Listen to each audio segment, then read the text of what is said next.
est reparti dans le Grand Nord. Il comptera pas ses efforts.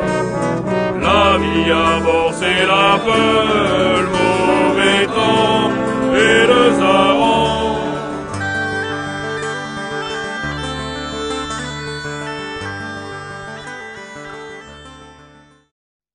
Bonjour les amis, contente de vous retrouver pour cet instant lecture.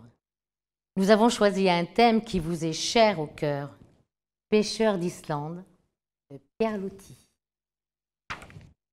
Ils étaient 5, aux carrures terribles, accoudés à boire, dans une sorte de logis sombre qui sentait la saumure et la mer. Le gîte, trop bas pour leur taille, s'effilait pour un bout comme l'intérieur d'une grande mouette vidée. Il oscillait faiblement en rendant une plainte monotone avec une lenteur de sommeil.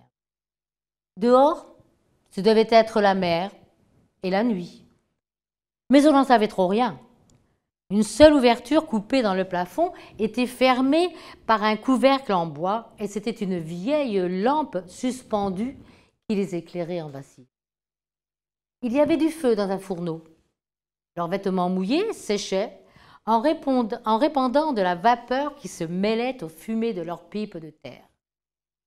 Leur table massive occupait toute leur demeure. Elle en prenait très exactement la forme, et il restait juste de quoi se couler autour pour s'asseoir sur des caissons scellés aux murailles de chêne. De grosses poutres passaient au-dessus d'eux, presque à toucher leur tête, et derrière leur dos, des couchettes qui semblaient creusées dans l'épaisseur de la charpente, s'ouvraient comme des niches d'un caveau pour mettre les morts. Toutes ces boiseries étaient grossières et frustres, imprégnées d'humidité et de sel, usées, polies par les frottements de leurs mains. Ils avaient bu, dans leurs écuelles, du vin et du cidre. Aussi la joie de vivre éclairait leurs figures qui étaient franches et braves. Maintenant, ils restaient attablés et devisaient en breton sur des questions de femmes et de mariage. Contre un panneau de fond, une Sainte Vierge en faïence était fixée sur une petite planchette à une place d'honneur.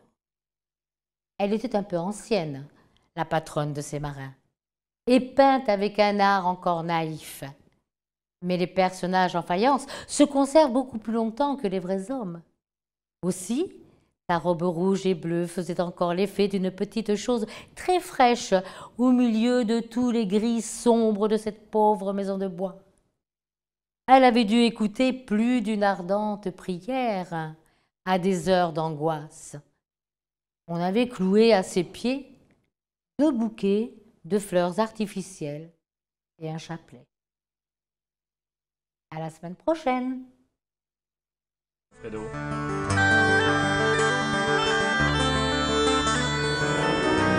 Il est reparti dans le Grand Nord. Il comptera pas ses efforts. La vie à bord, c'est la peur.